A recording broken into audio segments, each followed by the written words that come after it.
بسم اللہ الرحمن الرحیم۔ السلام علیکم ورحمۃ اللہ۔ عورت سے قیامت والے دن سب سے پہلا سوال کیا پوچھا جائے گا؟ یہ جاننا ہر عورت کے لیے ضروری ہے۔ جب قیامت کا وقت بالکل قریب آ جائے گا تو اللہ کے حکم کے مطابق عورت سے سب سے پہلا سوال یہ پوچھا جائے گا کہ محترم ناظرین، جب قیامت کا وقت بالکل قریب آ جائے گا تو اللہ تعالیٰ حضرت اسرافیل علیہ السلام کو سور پھونکنے کا حکم دیں گے۔ تو حضرت اسرافیل علیہ السلام اللہ تعالیٰ کے حکم کے مطابق سور پھونکیں گے اور آہستہ آہستہ دنیا تباہ و برباد ہونا شروع ہو جائے گی، اور روح زمین پر بسنے والی ہر مخلوق، انسان، جنات، چرند پرند، الغرض کوئی بھی چیز ایسی باقی نہ ہوگی جو زندہ ہو۔ اس وقت سب کا نام و نشان مٹ جائے گا اور سب کچھ تباہ و برباد ہو جائے گا۔ دلکش اور خوبصورت نظر آنے والی اس زمین پر ہر طرف چٹیل میدان اور ویرانی ہی ویرانی ہو جائے گی۔ اس کے بعد اللہ عز و جل ارشاد فرمائے گا کہ کون ہے جس کی آج بادشاہی ہے، اور کہا گئے دنیا کے جبار اور متکبر لوگ۔ دنیا کی اس تباہی کے بعد ایک لمبا عرصہ خاموشی اور سناٹے میں گزر جائے گی، اور اس لمبے عرصے کا علم صرف اللہ تعالیٰ کو ہی ہے۔ البتہ روایات میں آتا ہے کہ دونوں سور میں 40 سال کا عرصہ ہوگا۔ پھر جب اللہ تبارک و تعالیٰ چاہے گا تو نئے سرے سے انسانوں کو دوبارہ زندہ کرنے کے لیے اللہ تبارک و تعالیٰ آسمان سے بارش نازل فرمائے گا، جس کے نتیجے میں ہر انسان کی ریڑھ کی ہڈی سے پورا انسانی ڈھانچہ تیار ہو جائے گا، اور اس ڈھانچے پر اللہ تبارک و تعالیٰ کے حکم سے گوشت پوست چڑھ جائے گا۔ اس طرح جب تمام انسان دوبارہ زندہ ہو جائیں گے تو اللہ تبارک و تعالیٰ حضرت اسرافیل علیہ السلام کو دوبارہ سور پھونکنے کا حکم دیں گے۔ اس وقت تمام انسان ننگے پاؤں، ننگے بدن اور بے ختنہ اٹھ کھڑے ہوں گے، جس طرح ماں کے پیٹ سے پیدا ہوئے تھے، اور اس دن اللہ تبارک و تعالیٰ کا یہ فرمان پورا ہوگا، جس طرح کہ اللہ تبارک و تعالیٰ قرآن پاک میں ارشاد فرماتا ہے، اور تم لوگ فردن فردن ہمارے پاس حاضر ہوں گے جس طرح ہم نے تمہیں پہلی مرتبہ پیدا کیا تھا۔ ناظرین، سب سے پہلے اللہ تعالیٰ کے پیارے نبی حضرت محمد مصطفیٰ صلی اللہ علیہ وآلہ وسلم اپنی قبر انور سے باہر تشریف لائیں گے۔ اس کے بعد حضرت عیسیٰ علیہ السلام اور دیگر انبیاء کرام اپنی قبر انور سے باہر تشریف لائیں گے، اور اس کے بعد شہداء کرام اور اللہ تبارک و تعالیٰ کے نیک بندے اور اہل ایمان اٹھیں گے۔ اس دن کافر، مشرک اور منافق لوگ اپنے اپنے اعمال کے مطابق اپنی قبروں سے زندہ اٹھیں گے۔ کوئی اندھا ہوگا تو کوئی بہرا ہوگا تو کوئی لنگڑا ہوگا، اور کسی کو چیونٹی کی شکل میں اٹھایا جائے گا، جیسا کہ حدیث مبارک میں متکبر لوگوں کے بارے میں آتا ہے کہ وہ چیونٹی کی شکل میں اٹھائے جائیں گے، اور کوئی شخص اپنے اعمال کے مطابق سر کے بل اٹھے گا۔ اس دن کافر اس غیر متوقع زندگی کے مناظر دیکھ کر شدید خوف اور غم کے اندر مبتلا ہو جائیں گے، اور ان کی آنکھیں اس خوفناک منظر کو دیکھنے کے بعد پتھر بن جائیں گی، اور ان کافروں کے دل کانپ رہے ہوں گے اور گلے سے منہ کو آ رہے ہوں گے۔ اس دن اتنا وحشتناک عالم ہوگا کہ کوئی غم گسار اور مددگار نہ ہوگا، اور اس دن نہ ہی کوئی ایک دوسرے کو پوچھنے والا ہوگا۔ حدیث مبارک میں آتا ہے، ام المؤمنین حضرت عائشہ صدیقہ رضی اللہ عنہا سے روایت ہے، وہ بیان کرتی ہے کہ میں نے رسول پاک صلی اللہ علیہ وآلہ وسلم کو فرماتے ہوئے سنا، لوگوں کو قیامت کے دن ننگے پاؤں، ننگے بدن اور غیر مختون اٹھا کر میدان حشر کی طرف لایا جائے گا۔ حضرت عائشہ فرماتی ہے کہ میں نے دریافت کیا، یا رسول اللہ، مرد اور عورتیں سب اکٹھے؟ وہ تو ایک دوسرے کو دیکھیں گے۔ تو آپ صلی اللہ علیہ وآلہ وسلم نے فرمایا، اے عائشہ، معاملہ ہی اتنا سخت ہوگا کہ انہیں اس کی سوجے گی بھی نہیں۔ ایک اور روایت میں آتا ہے کہ معاملہ اس سے کہیں اہم ہوگا کہ انہیں ایک دوسرے کو دیکھنے کا خیال آئے، اور اہل ایمان بھی اپنے اعمال کے مطابق اپنی قبروں سے اٹھیں گے۔ اور اس دن شہدائے کرام اپنے بہتے ہوئے تازہ خون کے ساتھ اٹھائے جائیں گے، اور جو شخص جس حالت میں فوت ہوگا وہ اسی حالت میں اپنی قبر سے اٹھے گا، یعنی جو گناہ کرتا ہوا مر گیا وہ اسی گناہ کی حالت میں اٹھے گا، اور جو شراب پیتا ہوا مرا وہ اسی طرح شراب پیتا ہوا اٹھے گا، اور جو زنا کرتا ہوا مرا وہ اسی طرح زنا کی حالت میں اٹھے گا۔ ناظرین، اس طرح جب تمام مخلوق زندہ ہو جائے گی اور اپنی اپنی قبروں سے باہر نکل آئے گی، پھر اس کے بعد قبروں سے اٹھتے ہی ہر انسان پر 2 فرشتے مقرر کر دیے جائیں گے، اور وہ فرشتے تمام لوگوں کو میدان حشر میں پہنچا دیں گے۔ ناظرین، آپ کو بتاتے چلے کہ روایات کے مطابق میدان حشر ملک شام کے علاقے میں قائم ہوگا، اور سبھی لوگوں کو اپنی اپنی قبروں سے اٹھ کر اس میدان جانا ہوگا، اور کفار میں سے جو لوگ اندھے اٹھیں گے وہ ٹھوکریں کھاتے گرتے پڑتے میدان حشر میں پہنچیں گے، اور جو لوگ چیونٹیوں کی شکل میں اٹھیں گے وہ لوگوں کے پاؤں تلے روندے جا رہے ہوں گے، اور جو لوگ سر کے بل اٹھائے جائیں گے وہ لوگ انتہائی ذلت اور رسوائی کے ساتھ میدان حشر میں پہنچیں گے، اور بعض کافروں پر آگ مسلط کر دی جائے گی جو ان کافروں کو ہانک کر میدان حشر کی طرف لے جائے گی، اور اہل ایمان بھی اپنے عقائد اور اعمال کے مطابق میدان کی طرف رواں دواں ہوں گے۔ بعض اہل ایمان پیدل پہنچیں گے اور بعض اہل ایمان اونٹوں پر سوار ہو کر میدان محشر میں پہنچیں گے۔ کسی اونٹ پر 1 شخص ہوگا تو کسی اونٹ پر 2، حتیٰ کہ کسی اونٹ پر 10 آدمی بھی سوار ہوں گے۔ اس دن اللہ تبارک و تعالیٰ کی ساری مخلوق اس خوفناک عالم میں چپ چاپ ایک ہی منزل کی طرف رواں دواں ہوں گی، اور وہ منزل مقام محشر ہوگا۔ اس دن کسی کا اونچا سانس لینے کی جرت تک نہ ہوگی۔ اس دن ہر آدمی کو یہ احساس ہوگا کہ آج حساب کا دن ہے، اور آج اپنی زندگی میں کیے گئے تمام کرتوتوں کا پل ملنے والا ہے۔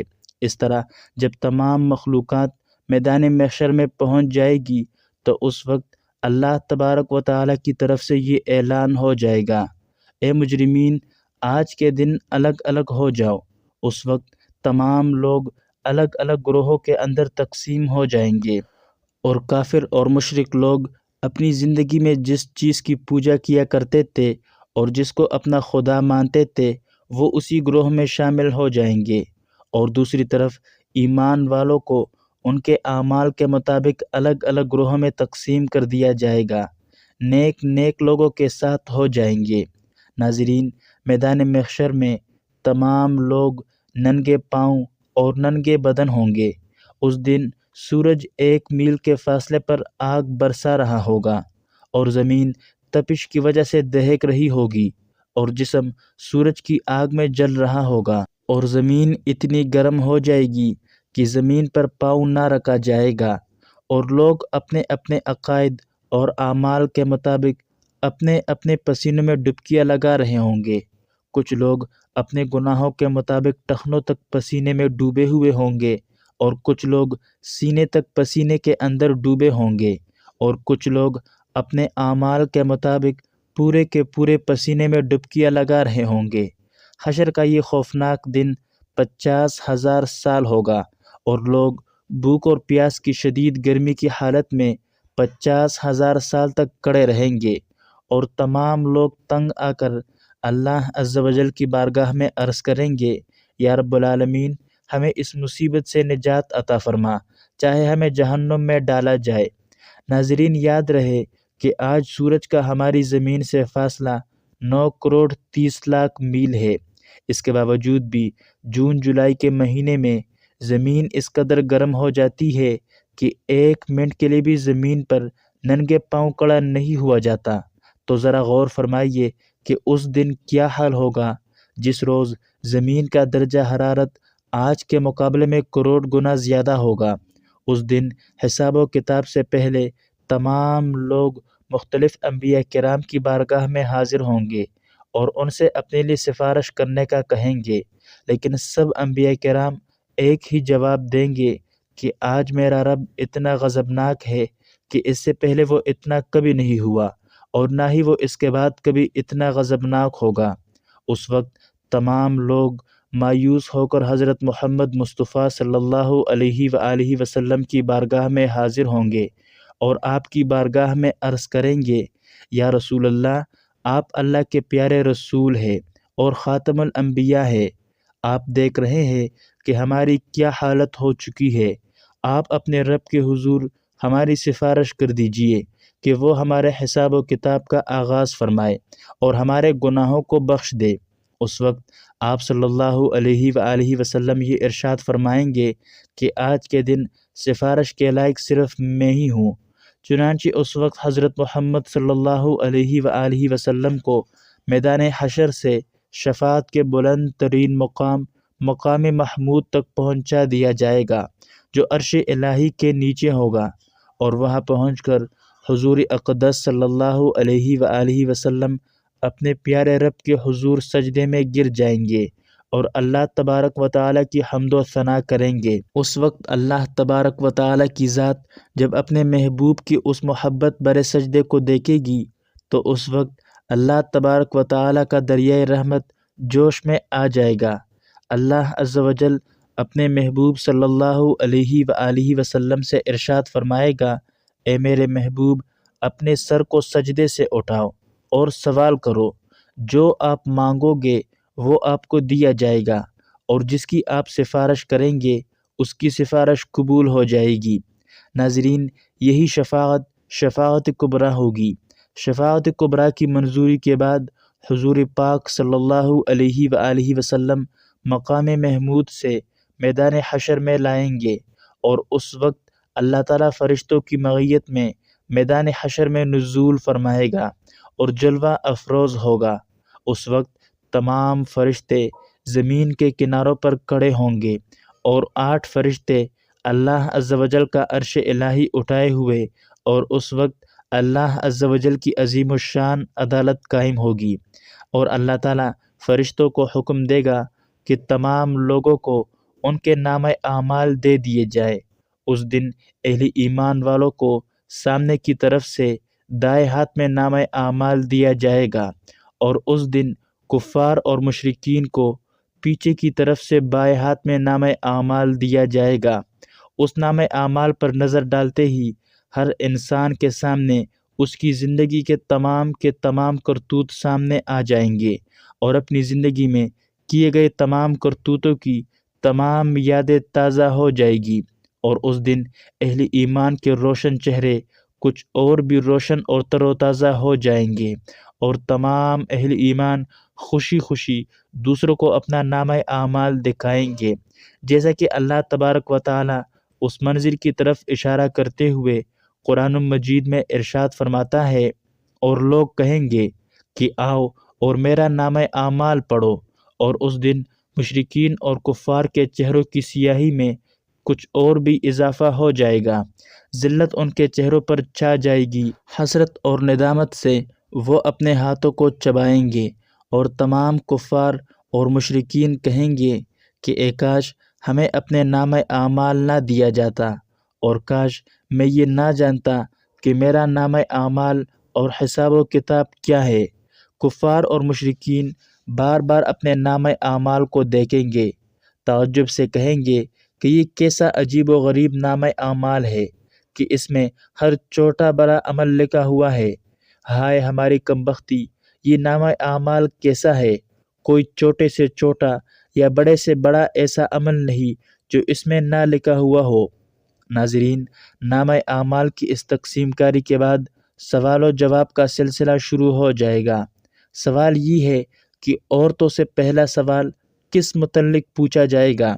حضرت انس رضی اللہ عنہ سے روایت ہے کہ آپ صلی اللہ علیہ وآلہ وسلم قیامت کے دن عورتوں سے سب سے پہلے نماز کے متعلق سوال کیا جائے گا کہ پابندی کے ساتھ وقت پر ادا کیا تھا کہ نہیں، اور پھر شوہر کے متعلق سوال ہوگا کہ اس کے ساتھ کیسا برتاؤ کیا تھا۔ اس حدیث پاک کے فائدے میں لکھتے ہیں کہ حشر کا میدان جو قلب و جگر کو پگھلا دینے والا ہوگا، اس میں عام مسلمانوں سے خواہ مرد ہو یا عورت سب سے پہلا سوال نماز کے متعلق ہوگا۔ قیامت کا دن جان کو پگھلا دینے والا ہوگا، اس دن سب سے پہلا حساب نماز کا ہوگا۔